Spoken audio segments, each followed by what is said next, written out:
There is a man in the world right now who has the power to save us all. All he needs to do is see some Rhino Balls first. And then we take a look at a bizarre story that's a crossroad between outer space and inner souls. Is it possible that aliens cause ghost sightings? Today on Dead Rabbit Radio.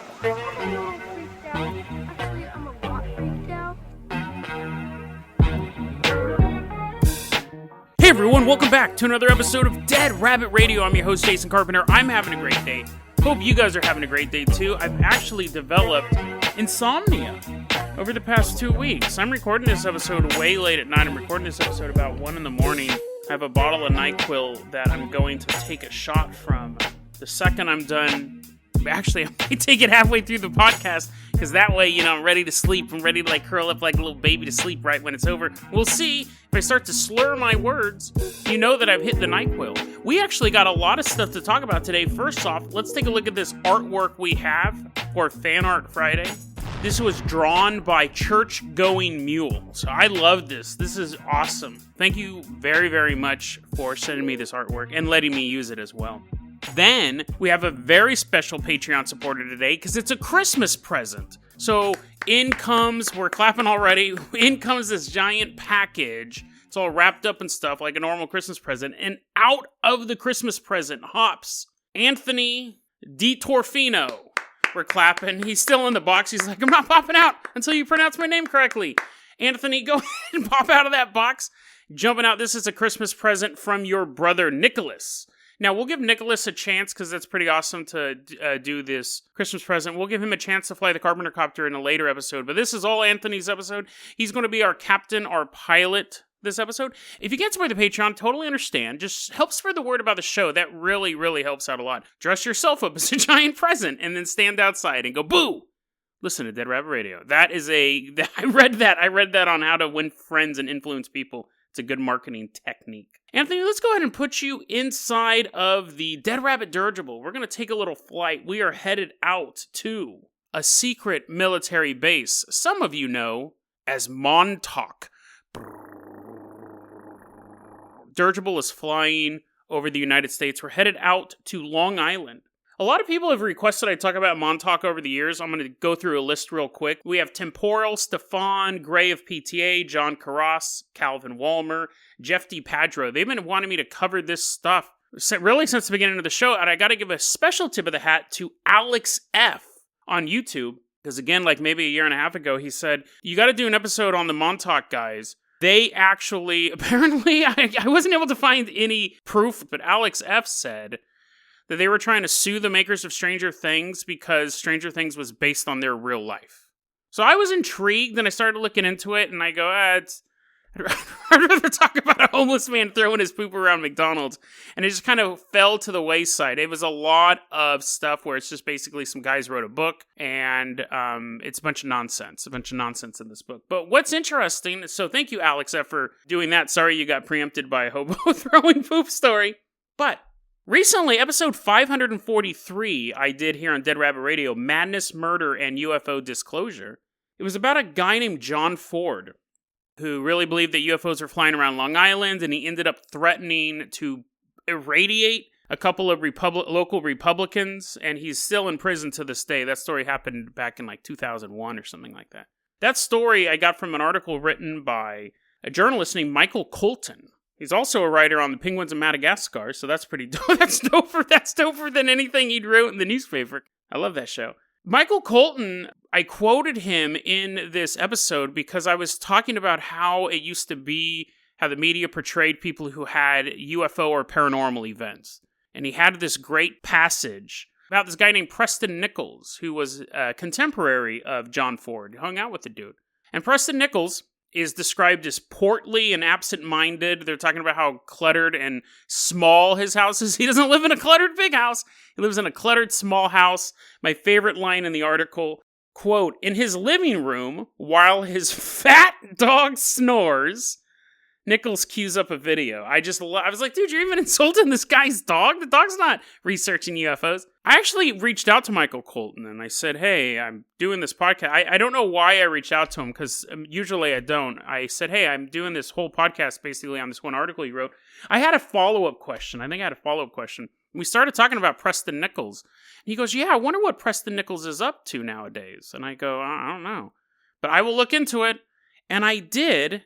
And he is the guy who's a big part of the Montauk Project. So that was kind of an interesting way to snake back around. So hobo throwing poop stories, they're on hold for today. Because we got this nice little windy road to go down. So Anthony, after that nice little preamble, you are going to drive us up to Montauk Air Force Base on Long Island. And you see those guards standing there. You see those military guards with like their barrier and stuff. Those two little things that come down. Run it. And Anthony's like, what? And I'm like, just run right through it.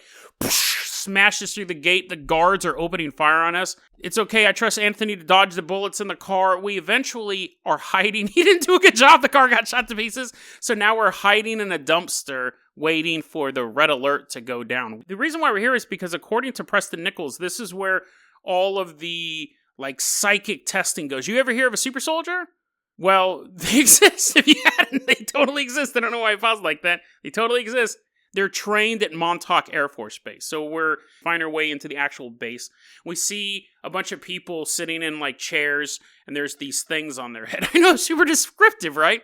Theater of the mind. They're like, and like pink electricity shooting out and stuff like that. And scientists are taking notes. They're like, can I borrow this for my daughter's Sweet 16? It's adorable. Pink sparkles everywhere.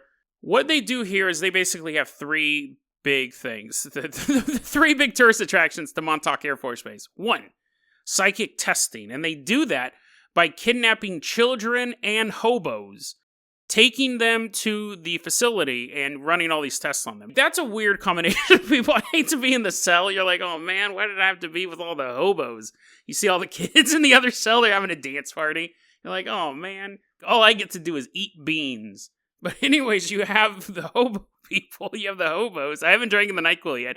You have the hobos and you have these kids all in cells and their psychic powers are being unleashed. Can you think of a worse person to give psychic powers to than a homeless man? That's the worst person. They're already so downtrodden. Don't train hobos to have psychic powers, but they do. I guess they know more than I do. They probably know that the hobos aren't going to go crazy. Because that's only one thing they do. The other thing they do is they can view time. I mean, you can view time too. You're viewing time right now as you exist, but they can look forward and backward in time. They built like this time tunnel that they can just look through. I totally wish we could like save those guys on Normandy. They're all and they're just watching it. Like this is director's cut of Saving Private Ryan. This is awesome. They realize they can view time back and forth, but that's history book, basically, right? I mean, you get to see in the future, but who cares if you can view the past? Big whoop. So then the other thing they're known for is they've actually built interdimensional time travel portals. So Anthony's leading the way. We're pushing him in front of the group. He's like, oh man, come on, I want to make it till Christmas. We're like, keep going. He takes us into this massive facility, and we see this device. And it is actually a time machine, an interdimensional time machine. So a lot of times, okay, you might not have known this, guys. I know you guys are pretty up on your history because you guys are always correcting me when I make mistakes. But did you know that originally Hitler won the war? The World War II, Hitler won it. But here's what happened. The Montauk people built a time machine. And they began delivering supplies into the past, which allowed the Allies to win. Did you know that? Well, because according to these guys, it happened. Also, they went back, Montauk personnel went back and met Jesus Christ. They didn't save him. They famously did not save him. And let me say this, they're making all this stuff. I mean, they are presenting this as what's known as soft facts. There's a book called The Montauk Project, Experiments in Time. And in the book, apparently, I haven't read the book, but I was reading reviews on it. I'm sure people go, how can you talk trash about a book you haven't read? Well, I'm going to do it anyways. You can't talk trash about my podcast until you've listened to every episode. How's that? All 576 of them. You have soft facts. So it's and even like when I was doing some research on this, they say they never really come out and say that the story's true, but they never come out and say that the story's false. Again, I'm taking other sources for that information. So it's really easy to cloud a bunch of minds with that. And speaking of someone who does believe in that story, Anthony, let's hop in the Jason Jalopy. Anthony, let's hop in the... Wait, what? What vehicle did we take first? Oh my god, I'm losing my mind. Did we take the Dead Rabbit dirigible and then he just was driving a car halfway through the episode? I'm sorry, I've not taken the NyQuil yet. I'm just really, really tired. Anthony, we are going to give you the keys to the Carpenter copter right now. We're doing it early. We're giving you keys to the Carpenter copter. You are going to fly us out of this military base. The red alert has been resounded again. We are going to the home of one Andy Perro. Carpenter copter is flying away from this base. We're actually going to come back to this base, but first off, we're going to meet a young man named Andy Perro. Now, I got most of this information from an interview that Andy did with Eve Lorgan, writing for Unknown magazine. Now, Andy did not have a simple life. He was very early considered to be a prime candidate for the super secret, totally real soldier program. We see Andy, he's just like outside, he's like riding his bicycle and stuff like that, and there's a Stark fan coming up alongside of him, and he sees like their logo. It's just a guy pointing at Andy. That's the logo. They designed it, and they have a time machine, so they knew exactly how to design the logo to point at him as he's riding down the street. They grab him, they grab Andy, and they begin this psychic torture. And part of the thing is, this is really common in MK Ultra theory, which MK Ultra is real.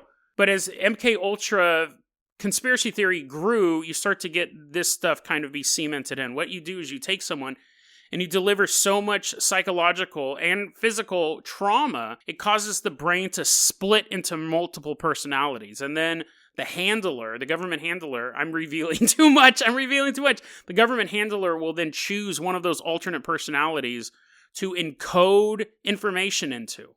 And then they put your brain back together. Because that works. I mean, why not? And then you go about life, you don't know you are a super soldier or a sex kitten. Basically, you're one of the two. You're either a super soldier, those are usually men. Sex kittens are usually women. None of this stuff is true. I'm just stating how the conspiracy theory is set up. That's why you'll see Britney Spears and Taylor Swift and Lady Gaga and Katy Perry. Every so often, they'll dress up as a cat. They don't. Every so often they'll wear cat ears, but they don't always dress them in cats. But a lot of times if you see them in any leopard print, that's the sex kitten programming. You see that all the time. But anyways, that's just in a nutshell. That's years of research that I've done on this stuff. MK Ultra, mind control. This was happening to Andy. He said that they were doing all sorts of psychological kung fu on his brain. They're also sticking needles in his genitals. That's a little overboard, government, right? You can split my mind. Just keep the needles away from my crotch. He said, one of the other things they did, just casually, he's like, hey, yeah, he's talking to you. He has a bunch of needles sticking out of his crotch. You're like, whoa, Andy, can you take care of that? He's like, oh, yeah, he puts on a bathrobe. Another thing they did was they would put him in a drum of water, like a big old box of water, and seal it shut, and he would drown. And then he would create a psychic bubble around him and then come back to life. Like you learned when you were in high school. They would drown him and then he would come back to life. And they did it quite a few times. You might want to try healing. You might want to try healing those needles out of his genitals first before he does the drowning thing. But anyways, they also had this. This is where his training really begins. That everyone goes through that. It's like basic. Then the military goes, this guy would make a perfect super soldier. So what we're going to do with him is we are going to have him jump. His superpower, all this training, all those needles, goes to give him the power to jump. And he said what they did was they put a blindfold on him. They'd go climb up this tiny stepladder and then jump off the stepladder. So he'd climb up the stepladder and go, wee! I don't know if he said wee. I would say wee. But he goes, I kept doing this. And then eventually, I jumped off this ladder, and then I turned around and I took my blindfold off, because apparently I can do that at this point. Apparently I can do this. I've gained enough trust. It was a super tall ladder. But he thought he was just jumping a foot down a stepladder. So they were doing this training forever, and he said it gave him the ability, all this training, all of this manpower, all of these pins and genitals, gave him the ability to jump out of a plane and land without a parachute. Which is cool, but it's not a superpower. But he can do it. He can jump out of a plane. Forget wind resistance. Forget how did they train that? We're like, here, you're going to climb up on this ladder. You're like, what? I can't hear you. The jet engine's super loud. They're like, you're on a tiny ladder. The wind's super blowing in his face. He's like, whoa, there's a lot of bugs up here. Getting caught in my teeth, jumping off a ladder. That is his superpower. He also, that's pretty lame. But he also says he can curl 545 pounds. That's impressive. I don't know if they're tiny ladders. He goes, every day they gave me a little step stool and I just moved it up and down. And then eventually I realized I was holding 545 pounds. Maybe they trained him doing that. Maybe it's steroids. We don't know. He does say that in this particular program at Montauk, that people are trained to, he says usually the women are trained to be sex kittens, but the men could be trained as couriers, assassins, super soldiers, or psychic killers. I read that and I go, I would be so disappointed if someone stuck needles in my groin and I just became a courier. They're like, you, go ahead, go deliver this stuff. You see a bunch of other people like floating around using psychic powers, assassinating shadows. They're so silent. And you're like on your Postmates bike, a bunch of needles in your crotch. You're like, oh, this hurts. Everyone's laughing at you. The psychic's projecting his laughter right into your brain. He is one of the guys who actually stopped Hitler's conquest of Earth. I don't know why I'm making fun of Andy. We actually owe this man a debt of gratitude. Because back in time, Andy was dressed up as a soldier, delivering future technology to the Allies. Now, you wonder why we didn't see any, drones during World War II, or any advanced weapons platform. What they had to do is very, very ingenious. I wish I had made this up. I wish I had made this detail up. They had to take modern technology, but build it as if it was built in the 1940s, using material from the 1940s, and then taking that stuff back in time. So you're not disrupting the timeline. You're totally altering the outcome of a war, sure, but you're not disrupting the timeline. They're not walking around with iPhones. There's a bridge too far to do that. So he, after all of his training, is a courier. He's not even the psychic assassin. He can jump out of planes and go, ta-da, here's your package, Mr. Roosevelt. How do I get back in the plane? I don't know. But so he's a courier. He got all those needles for nothing. He also met aliens. He's been on alien ships. And he says the aliens' plan is to take our women and children, use them for experimentation, hybrids. They want to create alien hybrids on Earth. This super soldier, Andy, actually has an experience. He was in an alien facility. And he says this. He's walking through the facility, a couple grays on each side.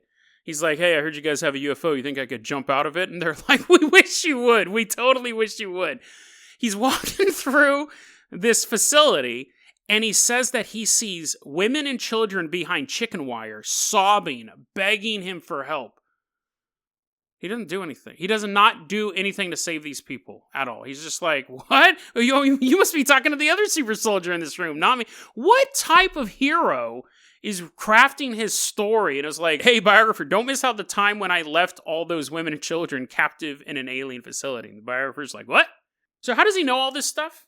He had all these memories suppressed. He didn't know he was able to fall long distances in a single bound. He wasn't aware of this stuff until 1996. He's in Atlanta, Georgia. We've been in Georgia a lot this week. He's in Atlanta, Georgia. We walk into this cool bowling alley. It's 1996. Smash Mouth is playing on every possible speaker in existence. We walk in, we're going to play a good game, and standing next to us is Andy Pero and his roommate, and they're bowling as well. And Andy Pero starts to bowl, and he kind of freezes. It's super dangerous. The ball almost falls on his feet, and he just freezes, and he goes, oh my God. The roommate's like, what? There's a billboard that says, I had to look this up to see if it's actually real. It's a billboard that says, bowl with Rhino Balls. And he's like, he's having a flashback. He's getting all these needles stuck in his crotch. Oh, I wish I didn't have that part of the flashback. He's remembering giving supplies to whoever that guy was over there. What was that old man who helped win World War II? He had the big nose. What was his name? Winston Churchill. Winston Churchill. He's giving supplies to Winston Churchill, tip of the hat. He's going through all this stuff. He's jumping off ladders. He's wondering why he always had that ladder fetish at Home Depot. He remembers when he sees bowl with Rhino Balls, he has a flashback that when he was doing this military training, His nickname was Rhino. Who wouldn't want a nickname like Rhino? His name was Rhino in the military, and he turns to his roommate and he goes, "I'm Rhino. They called me Rhino." And the roommate, according to Andy, goes, "What? No one ever called you Rhino. Why would you say Rhino? Why would you say Rhino?"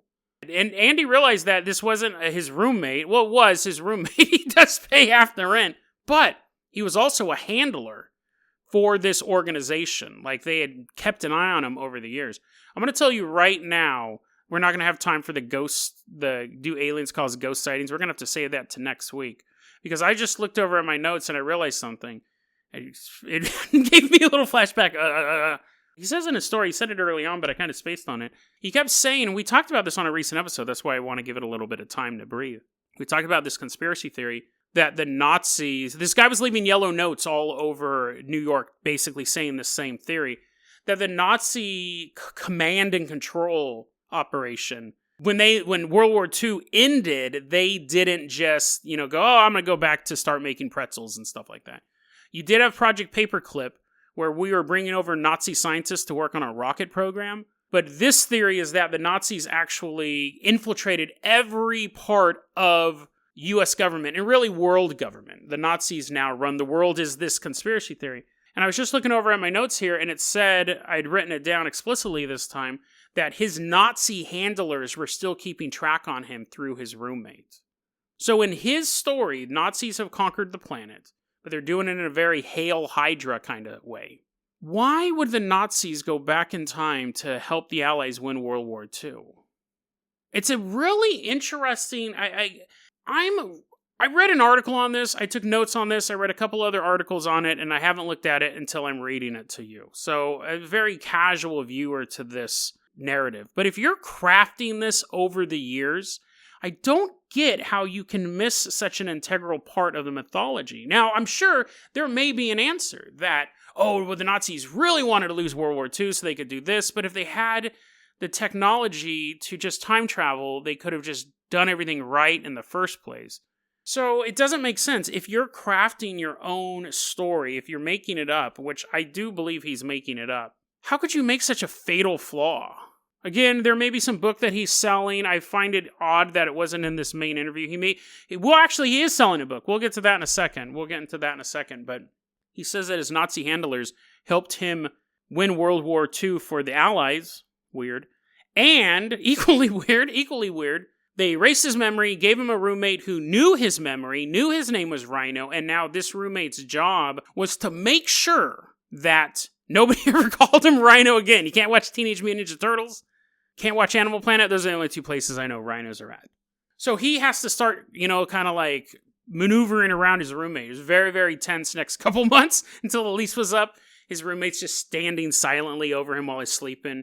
Roommate has his finger to his ear going, "No, boss, no movement." He's still just sleeping. He doesn't suspect a thing.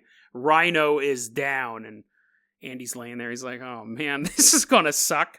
He does say that over time he starts remembering more and more of his past. So he starts to put this narrative together about what happened. But his roommate was actively working against him. Worst roommate in the world, right? He would write notes to remind himself because he kept forgetting this stuff.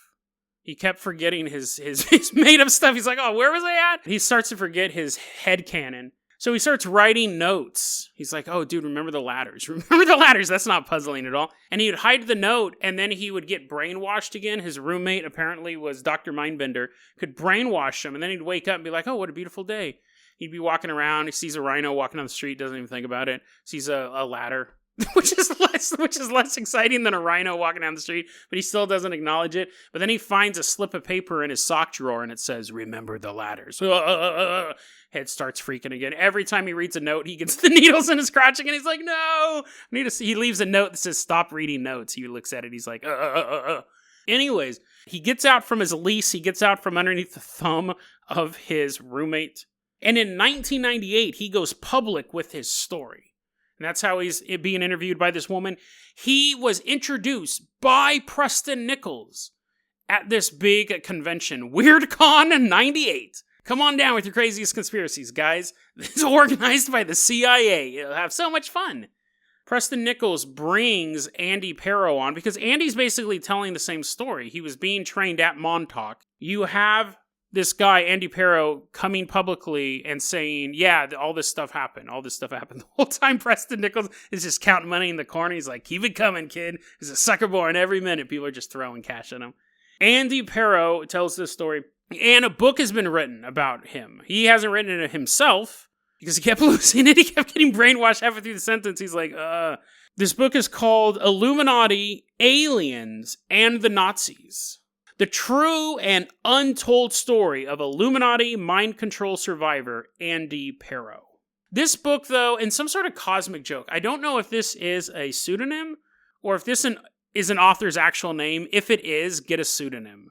Because when I saw it, I chuckled. I'm not going to say I laughed out loud. It's building it up. I had a slight chuckle, and then I read the reviews, and quite a few reviewers were like, what's up with this guy's name? His name is Ken Hardly Read. That has to be a joke. Because obviously you think can't hardly read. Ken Hardly Read. Ken Hardly Read has 2 books written. 2 books. 1, a totally true story of a man whose roommate was a Nazi who went back in time and delivered future technology disguised as old-timey junk to Winston Churchill. Got a bunch of needles in his crotch, but haven't we all? This book, this true book, was written by Ken Hardly Read, and Ken Hardly's other book is a 3-minute book. I didn't know books had time limits. You have to finish it before then. Your iPad's heating up. It is a 3-minute guide called Free Bitcoin Earning. Earn unlimited Bitcoin for free. I do not recommend reading that. I just think by purchasing that book, your computer becomes infested with dark web viruses. Unlimited Bitcoin for free. If you are interested, if you have 3 minutes to spare, you can check out Ken Hardly Read's book. Whatever advice he gives, it's like, step number 1, rip off the Russian mafia. If you happen to live in Moscow, kicking a random dude's door most likely has some sort of Bitcoin mining operation illegally. Whatever the advice is in the book, I recommend not doing it, because there is no free unlimited Bitcoin. However, I guess if you're already tied into the Illuminati Nazi mind control paradigm, maybe they've figured out a way to get Bitcoin for free. Originally, this was just supposed to be like a 15-minute story, but I really got carried away. I love how this mythology is not only growing in the real world, but is growing on the show. Like, we've had this arc. It was neat to see this little evolution of a story over the course for a year and a half, so I really appreciate everyone who recommended Montauk to me. Obviously, Michael Colton for writing that article. It also led me down this path as well. Find all that stuff very fascinating. I think this is a great story to end Friday on, even though I had planned to do another story. I think this is a great story to end Friday on because let's go back to how it started. John Ford believed all this stuff as well. In the story that Michael Colton wrote, John Ford is the main subject matter, and Preston Nichols is just some schlubby dude who's kind of walking in the background going, hey, boss, what'd you hear about all that time travel? And then John Ford lets his delusions get the best of him and ends up committing a crime, attempted murder, and he's in prison for the rest of his life. He's like, has no competency hearings. It's a really fascinating episode. I recommend checking it out, or you can read Michael Colton's article. But he believed it so much that he went too far and ended up ruining his life. And then you have Preston Nichols, and I think this is the more savvy way to do it. Is he was the secondary character in that article, but watching that happen to John Ford, I think a light bulb popped up, a sci-fi light bulb popped up in Preston Nichols' head. I can have the best of both worlds. I can have this belief system and have these ideas of time travel and things like that, and at the same time make a lot of money and not be in prison. That's the third thing. That's the third thing. And I think he saw what happened to his friend, and he goes, he LARPed too hard. He believed the BS. He believed the BS too much, to the point that he thought the government was out to get him. Preston Nichols is writing books and going, they might be true. And he's telling these crazy stories of time travel. One of the stories he mentioned, I forgot to say this, is that, this should have been the headline for the episode. One of the stories Preston Nichols says is during one of these time travel interdimensional experiments, a monster hopped out of the vortex and began eating scientists until he was finally shot to death by U.S. troops. That's how crazy this episode's been that I forgot that.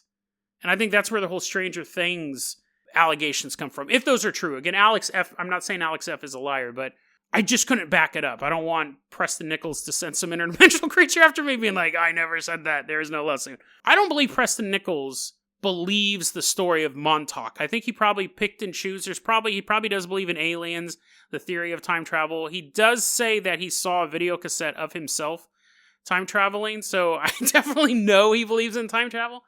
But as he's weaved this story together, I think there's a lot of fiction thrown in there. And it makes it more spicy. And he's inspiring these other people. Andy Pirro may know what he's saying is false, or he may know what he's saying is true. I mean, obviously, my opinion on it is it's been put forth in the past 30 minutes or however long this episode is going to be.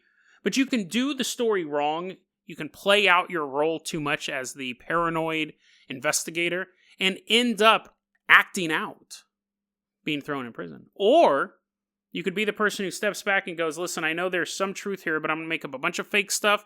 People love to hear fake stuff disguised as real stuff. I'm going to make a bunch of money. I'm going to get a big social profile. I may even have people follow in my footsteps someday. And that's Preston Nichols' route.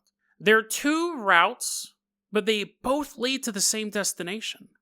Silencing an investigator. John Ford is no longer looking into the stuff that he believed in. Whether or not it was true, he believed it was true. Preston Nichols is now known as the Montauk Project guy. So if he does start to make other revelations going forward, most people, especially the skeptical community, go, well, he did write that book that had a bunch of soft facts in it. Why should we believe this? At the end of the day, 2 investigators got taken off the game board. One through criminal charges and the other one through financial gain. Preston Nichols may have status and money and fame, but is he still just another prisoner of a system that is constantly trying to keep the truth from reaching the masses? DeadRabbitRadio@gmail.com is going to be our email address. You can also hit us up at Facebook.com/DeadRabbitRadio. Twitter is @DeadRabbitRadio. Dead Rabbit Radio is the daily paranormal conspiracy and true crime podcast. You don't have to listen to it every day, but I'm glad you listened to it today. I'm about to drink some NyQuil. Have a great weekend, guys.